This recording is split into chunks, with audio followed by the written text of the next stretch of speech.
Well, hey everyone, happy Thursday. Welcome to So What, the Marketing Analytics and Insights live show. I am Katie, joined by John. And as you can see, John and I are trying to remember how all the buttons work. Chris is traveling this week. John, how's it going? Good, yeah. This is so funny. It's like banging the rust off the machine here as we use it. I was in Keynote today. I haven't been in Keynote in like 7 or 8 months. It was ridiculous. So yeah. So today's show, I would just have to say out the gate, there's a very Saturday Night Live feeling to this show because the stuff that I've got to show today, it's not that it's ready to go and it's a fantastic presentation. That's right where I want it to be. It's going on today because it's 1 o'clock on Thursday, and so we're going to go with what we've got, and this is going to be it. Well, and you know what? We were talking pre-show when I should have been remembering how to start the show, but we were talking pre-show that I feel like it's okay that the stuff we do is a little bit more raw and unpolished because we're learning and growing along with everybody else who's trying to figure it out. And so this week we are talking about the current status of AI image generation. And so when we last talked about this 2 years ago, which is crazy, John, you and me, remember we did the episode, things have come so far, and I personally have not had the time to really test everything. So this is where we're going to start to explore like what the heck's happening with AI image generation. So where would you like to start? Yeah, well, it could, we can still stick to the framework and talk about what we're trying to do here. So the first one, is let's just start with the use case here. So as a marketing professional that needs to use graphics, I want to figure out what is the state of these tools now. Now we've checked 2 years ago. We want to see where they're at today. And I'm doing this so that we can take advantage of some of this stuff. Like some of these tools can maybe help out with what we're doing on a daily basis. And I kind of in general, when we did that first round, the results were so bad that I basically said, yeah, this is too early. Like, forget this. I'm just not going to use these things for now. And it is funny. It is like 2 years to within 10 days since we did this last. Oh, wow. And so obviously, as everyone knows, Chris is on the road for April. Like that's one of the hottest conference seasons, which is why we end up having to run the ship at least for a week or two while he's on the road. Well, So I mean, let's be clear. I'm still in charge. I'm just not the technical front of the company. right, well, it's just he spends so much time in the trenches with Yeah. this stuff that he can just pop his head out once a week and be like, "Hey, look, here's all the insane stuff I Yeah. found this week," and that fills the show. Whereas, you and I are actually doing the business things Right. and like, the guardrails that keep this moving We're not the forward. technical demo guys. Right, exactly. We're not the mad scientists of the crew here. We're like the bus driver. So you're getting like the John Candy and Melissa McCarthy of Trust Insights here, holding this Well, together. but when I think about this user story, so, as a marketing professional, I want to see what's going on with AI image generation so that I can see where it fits into what I'm doing. A lot of companies are going to say, well, we have a whole creative team. Trust Insights does not have a creative team as evidenced by our website and anything else that we put out there. And so for a small company like ours, where that role, just as much as we need it, hasn't been a priority in our budget, finding tools to make some images better than like you or I can make images, John. I don't know about you. I took art for about 10 years. And after 10 years, I was still at day one. Like I don't have a creative bone in my body. And so putting like images and graphics together, it's just not a skill set I possess. So like when I see tools like this that can help me, um, I'm really excited to get the support. All right, cool. What we've got, Brian has already chimed in and he loves Midjourney for style, but ChatGPT seems to the best to text. Yes, we have some classic text stuff we're going to be showing to everybody here. So yeah, you'll get a kick out of this. And yeah, you bring up a great point, which is that dividing line of like, okay, the general public kind of needs these tools to, if you don't have a graphic designer, well, your options are go take some pictures, go buy something, or throw a prompt together and see what the heck you get out of it. But a lot of what we're going to show today is too that I call slot machining. This idea that you throw something in there and you pull the lever and you kind of have no idea what the heck is going to come out. And yeah, it's. I mean, I might as well. Let me just dive into some of this. Let's get into it. Start with the with the show here. And again, this is going to be great here. See if I can get all this stuff to work here. Okay, so that's that. I need to share this thing. How the hell do I fire that? Or are you the only one that can fire that? All right, there we go. All right, so that's running. I've got this window. All right, so this is it. This is the exact deck we had used 2 years ago. AI for image generation. So this is where we started. So our angle back then was we had framed it in terms of podcasting. It was like, okay, so what are you using for podcasting to create images for the show? And we covered 3 tools at the time: Stable Diffusion, DALL-E 2, Midjourney 5. And then we also talked about transcripts. And that's become a whole other thing, which is interesting. This idea of using these AI tools to generate transcripts of the shows themselves, and how accurate are they? And accuracy was a huge problem back when we ran this. That was something that didn't come through clean at all, but has really cleaned up a lot. But yeah, I kind of only had enough time to go down the rabbit hole for images and figure out what is going on this front. So as we dig in, all right, so we swapped out, ditched the transcripts, and decided to go with image tools. And this was just like everything that I always do on this front. I just go to Chris and I say, hey, I need the new tools. What should I be digging into? Tell me the good ones. And this was the list he gave. He's like, all right, ChatGPT, Google Gemini, Facebook Meta. And that was his exact quote: they're doing some crazy stuff. Flux1.ai and Meta Llama 4. And so then innocently, I was like, oh, well, I'll just go pull these and go. But now I realized as I dug in that, like, okay, so I've got to go test the old models, and I've got a whole new grocery list of new ones. So I've like more than doubled the work for figuring out what's going on here.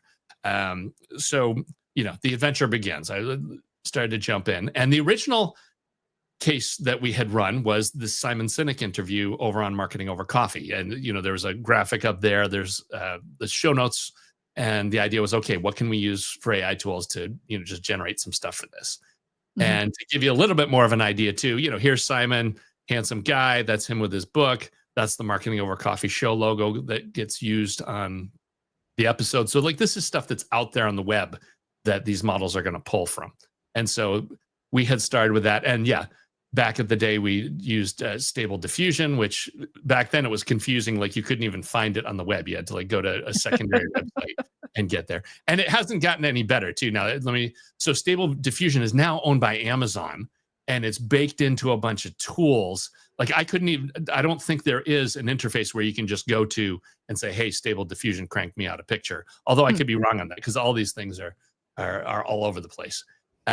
This is what it came up with. And this was what we were just dying about, talking about how it just could not get text right at that time. Yeah. And, we had like drunk Popeye, Simon Sinek over here on the top right. Like, I don't know what was up with that. And basically all the inches came up with similar things. And in the bottom right there, like weird hands, that was still a thing all over the place at that time. So that was where we're at. Well, just jaw dropping. When I fire things up now, I go to ChatGPT 2 years later, and just the same prompt, right? Create an image for Marketing Over Coffee podcast, interview with Simon Sinek, and it throws that back. Yeah. Is that nuts? I was like, oh, wow. Okay. So first of all, it's correct language. It didn't like bungle all the words. And I don't know Simon, but I'm fairly certain that's, a close enough replica that someone wouldn't think like, oh, that's not him. Yeah, isn't it? It's like bang on. But then it totally kicked it to another level too, because I was like, all right, so, game has totally changed. Like, I need to figure out what's going on. But then after it fired the image, this is the next thing it said to me. I said, wow, that's really good. He said, I'm glad you liked it. Would you like variations or version formatted for social media? And I was like, oh, whoa, okay. Of course I do. Because that was the big beef was 2 years ago, all of them would just crank out like, here's a 100 by 100 image, or here's a 300 by, like, you had no control over the sizes of them, right? But now for it to just be like, okay, yeah, crank me out a LinkedIn one, crank me out an X version, crank me out an Instagram one. So I was like, okay, ChatGPT is like bringing the A game here. This is a whole new thing. And now as we dig into the ChatGPT was not doing images. In fact, I'd have to go back and look. Maybe ChatGPT was publicly available, so we could get in there, but images were Oh, not. yeah, ChatGPT was publicly available, but at that time, 2 years ago, it wasn't doing image generation, and so it's only and I apologize if I'm misquoting the timelines, but it feels like it was only within the past few months that you could do image generation easily within the ChatGPT interface without being sent somewhere else. And so now it's baked into part of the opening prompt where it's like, "What do you wanna do today?" or "What question?" And image generation is just baked in. It's not like, "Oh, let me find where image generation is, go to that and find somewhere else." Like, it's all in one place now. And I feel like that's a fairly recent, and by that I mean within, like, 2025, feature. Yeah, and if I've got the lineage right too. Now, DALL-E 2 that we had originally tested is not available. You can't even get to it anymore. And DALL-E Mhm. 3 is baked into a bunch of tools, and ChatGPT does call DALL-E 3. So Yep. this it sort of looks like where it goes. But that brings up another point along the way that was just crazy to deal with all of these things is all of them have different kinds of paywalls and gates, and they're tied to other people. Like there were a number of services where it's connecting to our Trust Insights business account. So I wasn't really clear on which ones are free and which Mm, ones are we getting some tokens because we're already paying for the Google stuff. Um, right. and getting into the Meta stuff, we'll talk about that. That was a whole different road to go down and get lost on. But so that was Chat GPT, kind of coming out of the gate and really surprising me as far as kind of what can be done and where it could go. So Google Gemini was the next stop on the Mhm. list, right? Like where is this going to go and what's going to happen with this? And this uh, is where I ended up with that. I was just like, all right, what have you got? And it's like, well, sorry, not working today. And it sat overnight and still did not even come up with anything. And so it's basically broken. And that was something that I ran into. That's why I was like, all right, I got to do screenshots of this stuff because I don't want to be sitting here and having prompts Waiting. tank on me or not going. Mhm. So Midjourney, looking back, so this is another thing. When we were looking at Midjourney, it didn't even have a web interface. Like you had to go to Discord That's and right. I forgot about that. right? Is that nuts? It was Ooh. totally, blocked from the rest of the world. That this was the only way to get over to it. Well, so this time I go in and run, and it had done a good job as far as coming up with some stuff. It's still the words were messed up, but at least, I don't know. He looks a little bit more like Simon Sinek. It's still not him, obviously, but at least it was closer to Mhm. the mark. But then I got in, I was like, oh, okay, no, memberships start at $10 a month. And I was like, ugh, Mhm. okay, ChatGPT is doing fine for free, or at least on the Trust Insights version of whatever the heck paid is. And so I'm not going to cough up $10 to figure out what it can do. So maybe it is better than all the other stuff out there, but I was not about to go down that route. Um, I did have another interesting thing. So when we were testing that out, Chris had a prompt. He was like, hey, fire it against these styles of art. See what would happen. Mhm. Okay, Gil Elvgren does these kind of 1950s pulp fiction kind of, Mad Men-ish. yeah, totally Mad Men, thing. And so this is what it had come up with for Christopher and I drinking coffee in a bar. I And totally see the resemblance. I know, isn't it? Yeah, exactly. Like which is Mhm. Chris, which is me. It's I you can't. mean, it's man, you must think it's like looking in a mirror. So the thing was, okay, what's happened in 2 years? Where do we go with this? What's gone? And interestingly enough, again, as we ran this through, it was like, oh, okay, same prompt. Here's Mhm. Christopher S. Penn, John J. Wall in a bar drinking coffee by Gil Elvgren. And even this summary that comes back, wow, that's a fun and imaginative prompt. Christopher S. Penn and John J. Wall, known for their work in marketing and podcasting, styled and a scene by Gil Elvgren, famous pinup artist. And so it even asks, hey, do you want us to come up with a general image or do you want to upload a photo? And so Mhm. that I did. This was a whole change, of actually giving it what it wanted to look like. So, and this is Mhm. a shot from a good 10 years ago. I was gonna say, look at the babies. Yes, exactly. Baby faces. This was we were talking with David Meerman Scott a long time ago. But it did tank initially too. It was like, okay, a lot of people are creating images, so it's gonna have to sit. And I Mhm. don't think it was overnight, but I did have to come back a couple of hours later. But the final output of that Oh, wow. I Which mean, it looks like neither of you, but it looks more like you than it did 2 years ago. right, exactly. My thought was, um, it's way better than anything else that had come out previously, and yet Mhm. it's still horrible. Uh-huh.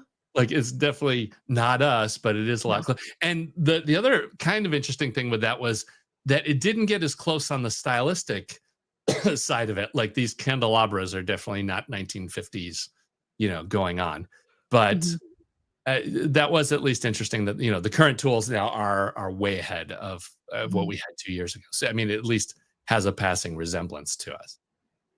Um Oh, all right. And so then another one was we were talking about show images, right? We were talking about put something out there, and this was the prompt at the time was cup of coffee on a studio table next to a studio microphone and an iPhone because that was kind of the classic Mhm. podcast images of the time, and it Right. came up with all these weirdo microphones. It was like patching uh, bizarro cables and photo equipment and stuff. And then, of course, Mhm. the other joke was every coffee cup must have a latte tree on it. You Yep.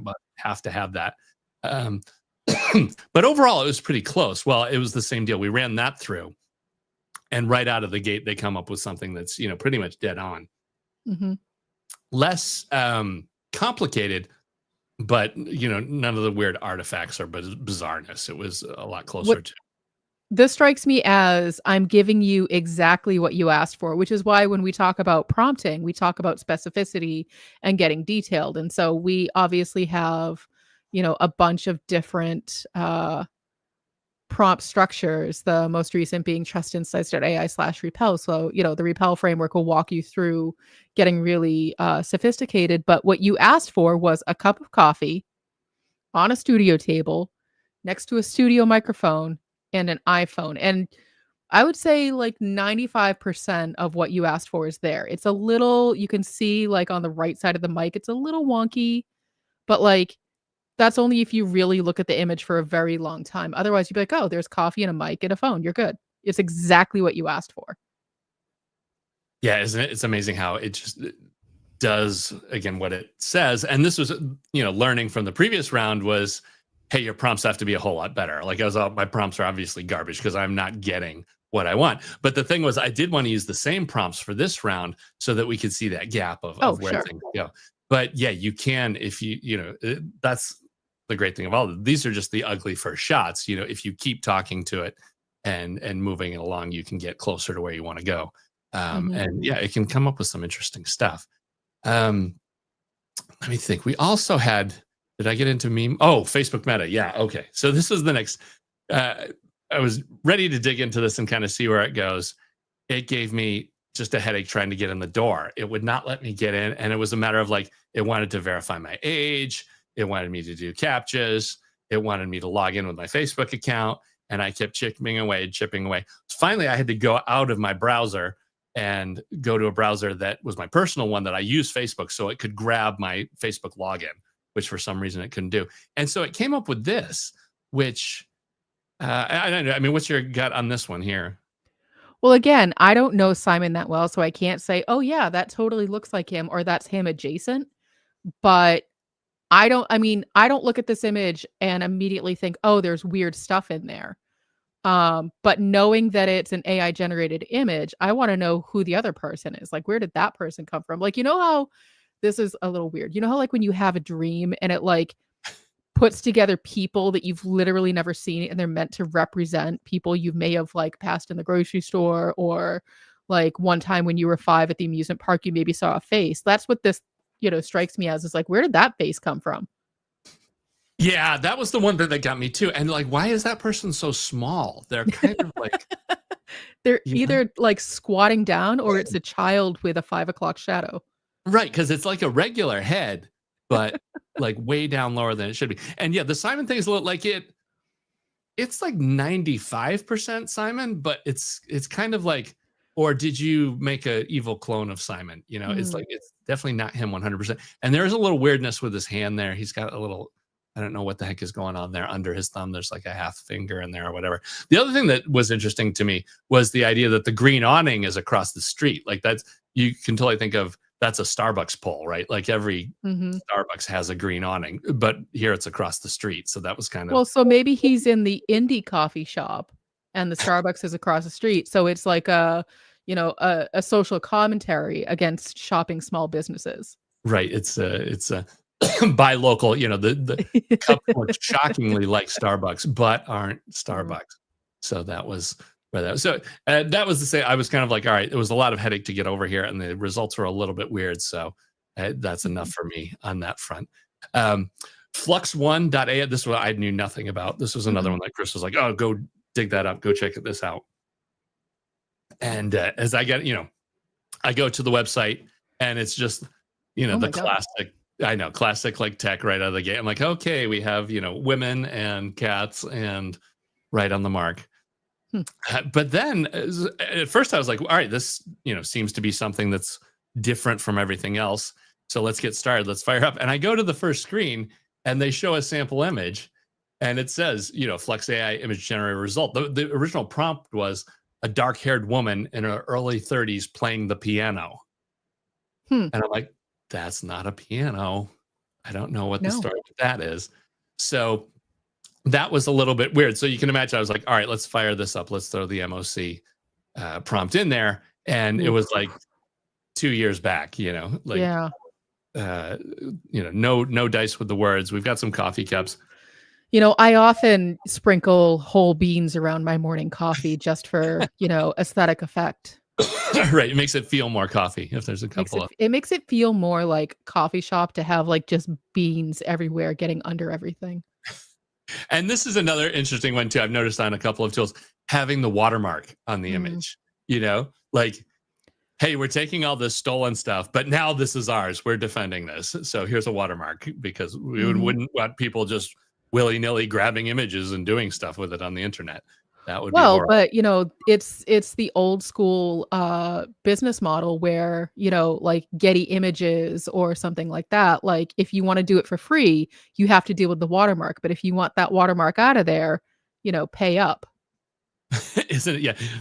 Well, you're a marketer when you go out to a restaurant or a hotel somewhere and you're like, wait a minute, that's a Getty image. I see the Uh-huh. watermark on that. Like, Like, "Oh, I've seen that laptop coffee cup, notebook before." right, right. That ethnically diverse group huddled around the laptop in the conference room. Oh my god. That's Yep. that's how that Alright, works. so Flux 1 is stuck a couple years behind. Yeah, Flex. Um, You're just like whatever. yeah. So Uh, what, like oh, so and we also I thought so wait, Meta Facebook is different from Meta Llama 4? right. This is he just gives me the list, and I'm like, okay, what the heck are all these things? So Meta Llama, and then I realized as I dug in, the idea with Llama is that runs locally. The whole thing with Llama is you can Oh, download it and have it on your computer and go. But I gotcha. was I was like, okay, so Meta, powered on their servers didn't do that well. So should Mhm. I set it up on my machine? And I was Nope. just like, yeah, that got Well, and I will say we have done episodes on the live stream where Chris has walked through how to set up local machines. So if you want to go to those, find those instructions, go to trustinsights.ai/YouTube, go to our So What playlist, and we've done quite a few episodes on setting up local AI. It's not easy. Once you have it set up, yes, you can run it fairly straightforward. Like the systems themselves have their interfaces, but it's the actual setup and knowing that you're going to be using up memory on your computer in order to do this. yeah. And I was just, it was just a George Bush, not going to happen, not going to happen. I was not going to Well, build a server and like play around with it and spend time on it's that. it's a good opportunity to revisit the user story because, as a marketing professional, I want to understand what's working in AI image generation so that I can figure out what, to use. And if your criteria doesn't involve setting up a local model, great.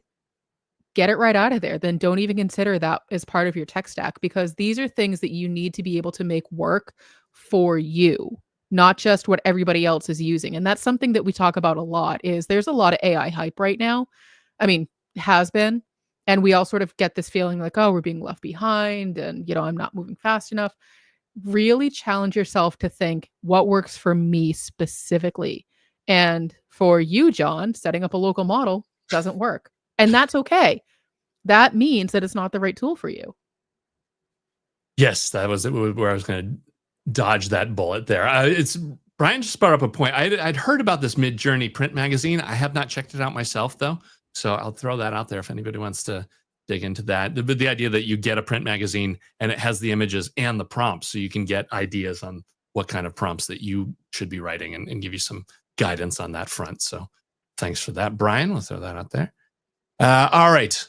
Know your memes. Now there's been a lot of stuff with image generation and memes, so we wanted to get that out. The first one was the one that I ran yesterday, which was a reminder that it's gonna be May, and I was definitely underwhelmed by this one when I put that in there. I was expecting something a little more NSYNC-ish. So obviously I know the original meme, but I don't know what it means in this context. So, I mean, this is all a surprise to me as it is for hopefully a lot of our viewers. Like this is all new information for me. Yeah, I figured we were doing image memes, but it being May 1st, the May meme is on fire today, and so I dropped a prompt in there, see what kind of image. This one I think was from Gemini, and yeah, I was the original meme is Justin Timberlake, and this was kind of underwhelming. So we blew past that. The next one, I believe again, it's like keynote issues here. I can't see my next slide, so I'm rolling the dice here. But I'm thinking it's Muppet images. Are you ready for the Muppet? I am ready. I love Muppets. There we go. This is me and you as Muppets. Huh. And so the thing with this is I'm still cursed by John Wall from the Washington Wizards, NBA basketball player. I was going to say, is it confusing you with the other John Wall? Because otherwise I have some concerns about how that turned out. Right, exactly where this is at. No, so basically the idea is that, 50 billion John Wall basketball photos are out there. And so that has outweighed everything else, in the world out there. And so you and I have been dragged into the NBA. And I was going to say, I couldn't understand the basketball connection, but now it makes more sense. Yeah, that's there. And now I was actually, what do we have? We're not bad for time. I was thinking about trying to clean this up and run it again. I don't know. Do you want me to try and run that? I would say, yeah, I can sort of talk through what it is that you're doing. If you want to get that set up, I would give it our headshots if you have those handy, because otherwise it thinks that you're an NBA player, which, I mean, you might have really good skills. And so here I am rambling to give you time to get this set up on the back end. So go ahead and be doing that. And then because by association, it didn't bother to try to figure out who I was. It just said, oh, well, if John Wall is an NBA player, then Katie Robert must be part of the NBA as well and a commentator. And so, like, in terms of me as a Muppet, if I gave it a picture of me with curly hair and a sunburn, maybe, but otherwise I don't think this is, accurate. So I'm seeing your mouse move around a lot, John. Is it something we should skip and come back to? Well, no, here I've thrown in the prompt. Oh, and okay. In fact, all right, if we want to go live here, I have to let's go live. Switch this. Now I have to remove that and then let me present a different screen. Present a different file. But so, again, this goes back to good prompting, and it's not just about good prompting. It's about giving enough background information in order to get what it is that you're actually looking for. So if you, there's us. I think that was from Marketing Profs. Oh no, was this past year? Yeah, that was Profs 2024. And so it's not enough just to give it a prompt. If you want to give it more context and get more accurate results, give it background information. So if for some reason, you're going through this whole, my team has to be Muppets, maybe give it some images of Muppets, give it a lot of different versions of pictures of people on your team, and then give it the prompt. And that's going to get you better results overall. But just saying, here's my name, turn me into a prompt. Turn me into a Muppet is not a strong enough prompt. And you can see that's what happens because, no offense to you, John J. Wall, but John Wall, the basketball player, is much more famous than you. So clearly That's what it found first because you gave it no context to say, I'm looking for John J. Wall, the podcaster, not John Wall, the NBA player. All right, so it's grinding and running. I can smell the smoke here as this is doing its thing. Oh, wait.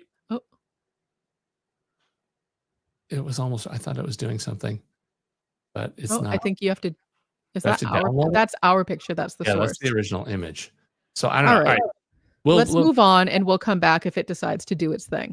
Yeah, exactly. Let me remove this one here. Stop screen. Let me. It's too bad that I should be able to tab between windows. I should be able to like, hey, run a different one. All right, I'm coming back to the presentation here.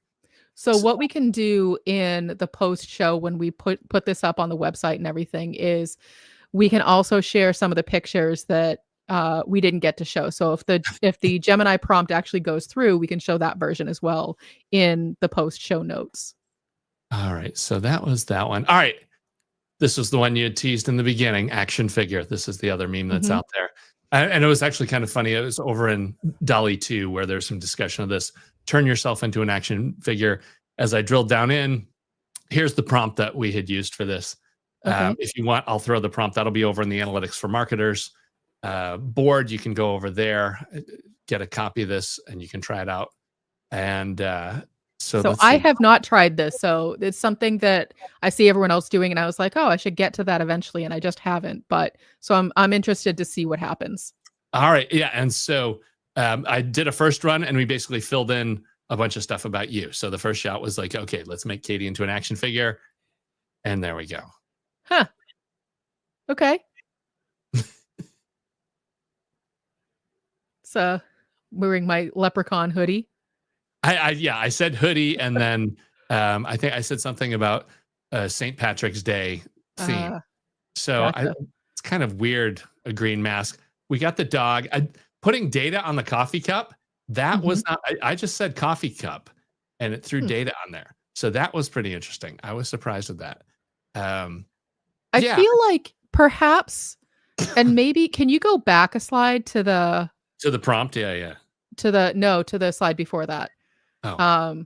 So you see this Ryan Allen, and so it looks a little bit more 3D than the one that it came up with for me. But what I wanted to see was how detailed the face was, or if it was still very cartoonish. Because I look at this, I'm like, well, that just kind of looks like a color form versus an action figure. Yeah, so that's a great point, because I thought the same thing. I was like, that really looks cartoony. It barely looks real. So we go back and fired up another prompt here. I was like, okay, let me put all of my stuff in there. And the big thing was I switched it to more of a Kenner Star Wars action figure and make the figure more muscular, to see like what it could come up with. Oh, sure. You get all the good details. That's fine. Here's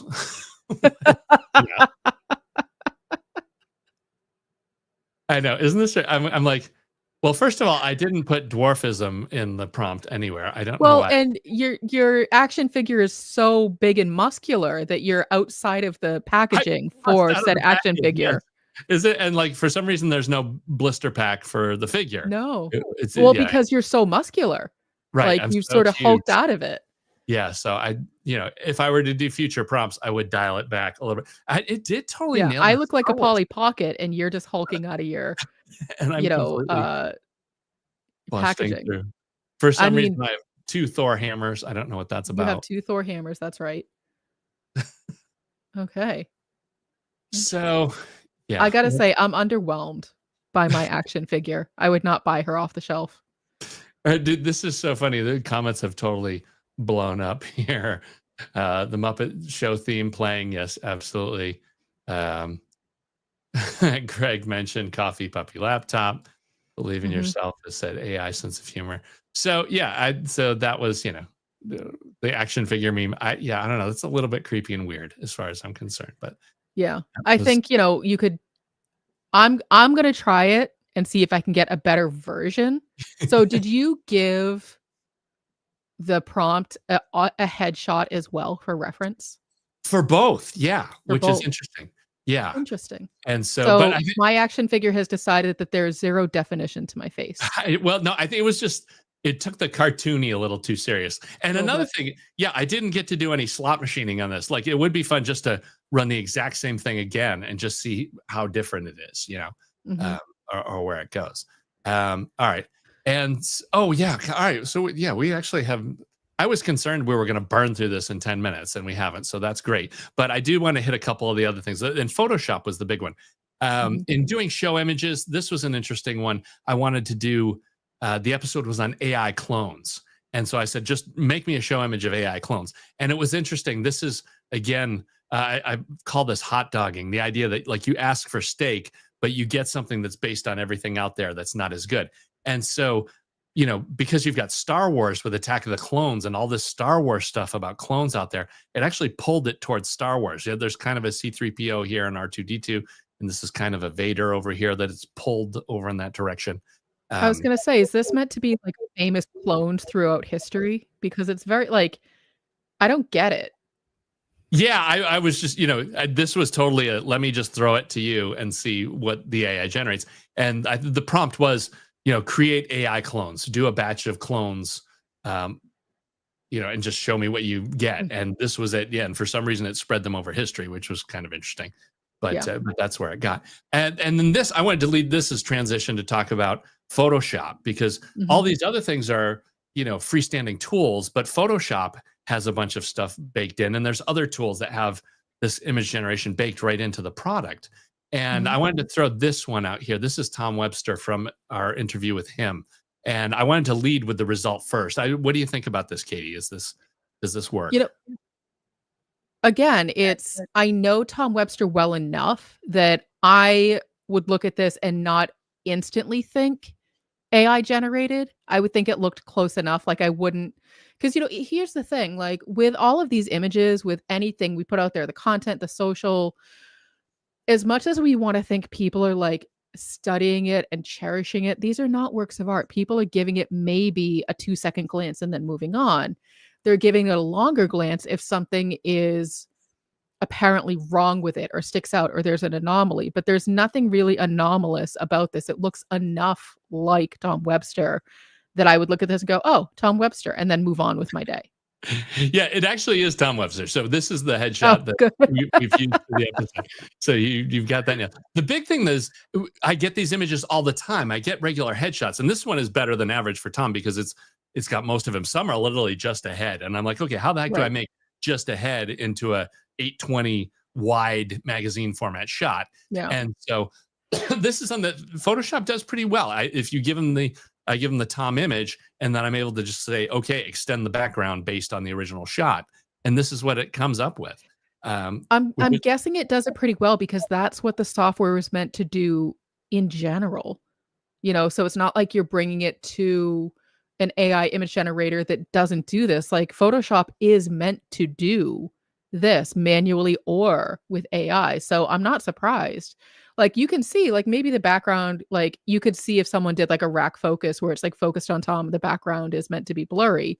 It looks like it could be a regular photograph. You wouldn't first immediately go, "Oh, must be AI."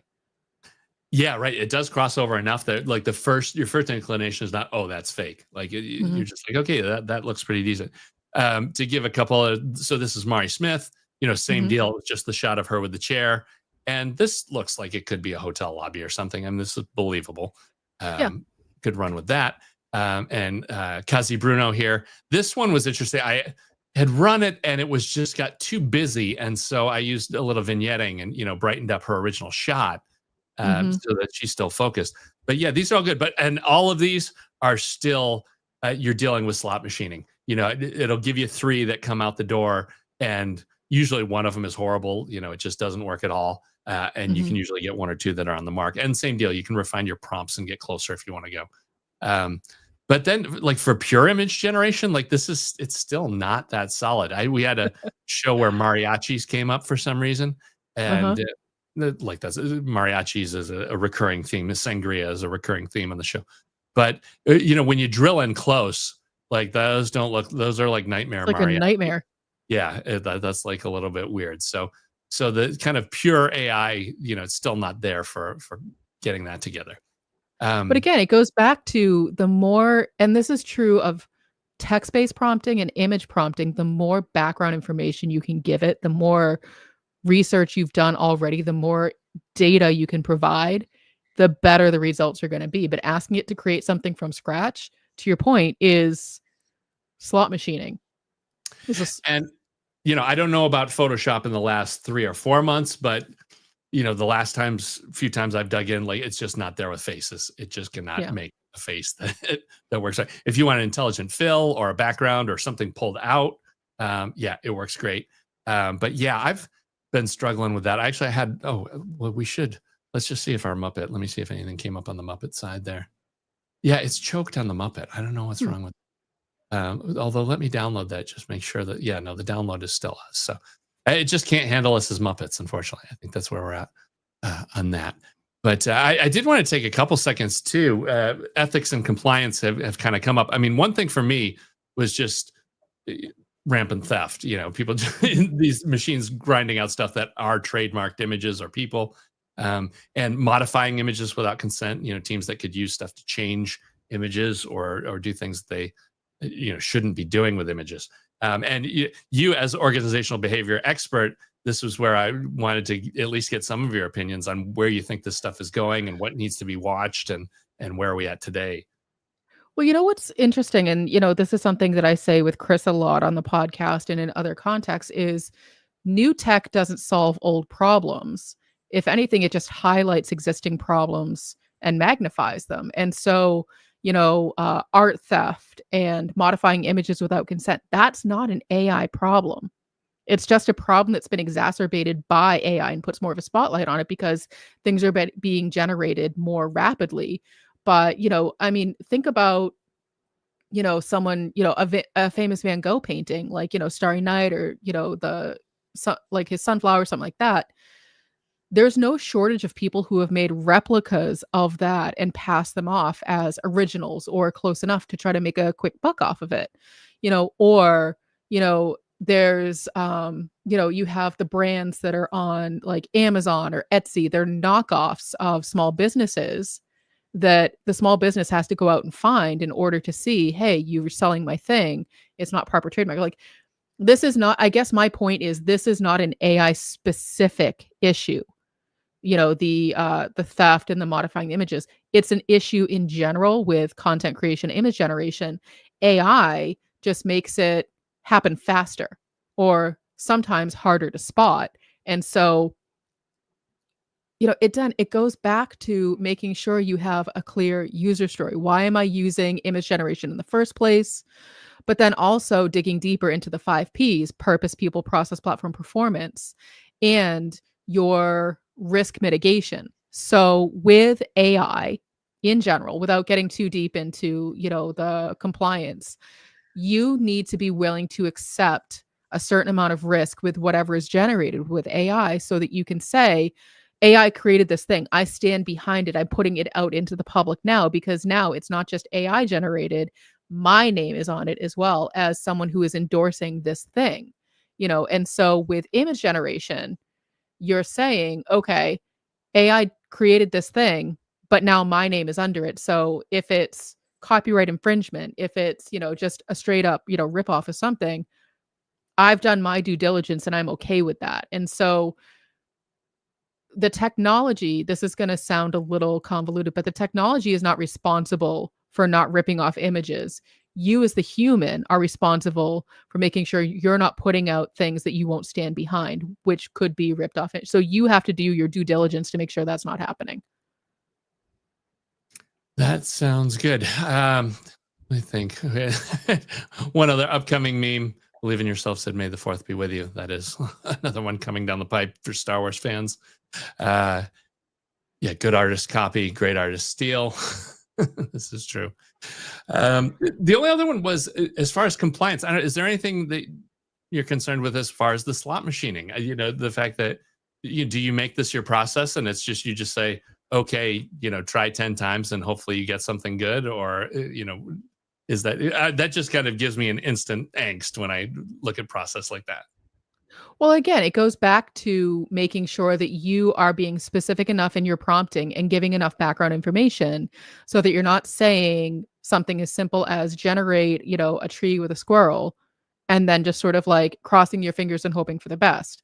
You need to say, I specifically want an oak tree that is, in the late summer sun in fall in New England with a squirrel that's gray and, like whatever the details are, because if you're leaving it up to AI to make those decisions, great. You get what you pay for. It's going to look kind of crappy. If you want something more specific, that's where, that built into your process. And so again, I keep harping on do your, due diligence, do your requirements ahead of time. This is why. Because if you leave it up to chance and just say, "Oh, this is what AI came up with," like it's going to be crappy. All right. Yeah, when it comes to leaving it to chance, I think that pretty much wraps up that deck. We've rolled the dice and got Yeah. some interesting stuff.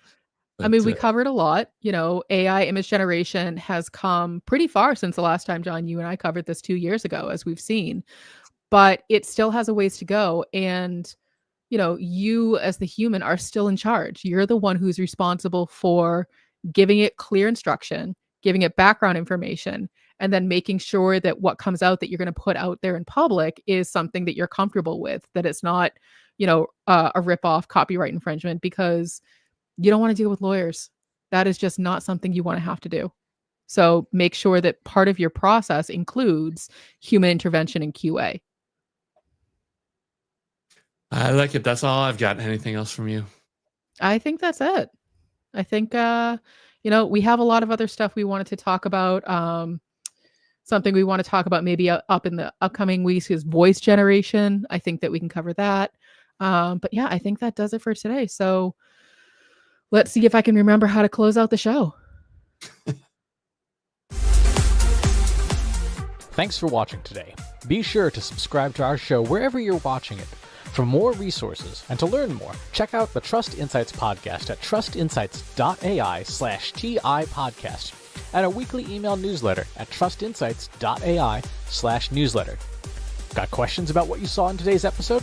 Join our free Analytics for Marketers Slack group at trustinsights.ai/analytics for marketers. See you next time.